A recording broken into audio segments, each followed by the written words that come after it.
What's going on, guys? It's Fitness with Flex, and quick tip number 26 is fitness will teach you so much about life. Everything in fitness will translate into your regular life. Fitness teaches you hard work, consistency, discipline. This could all be carried over again to whatever it is you want to do. Maybe you want to open up a new business. You're going to need hard work, consistency. You're going to need discipline.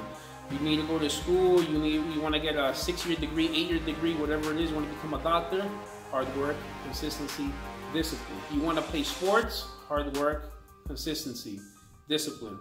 As you can see, anything that you want to do in life is going to require these things. If you start a fitness program, you're practicing these things every single day.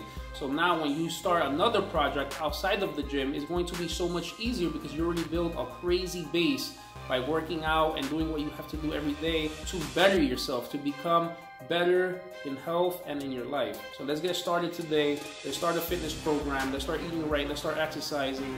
And you're going to see how much this is going to translate into the rest of your life.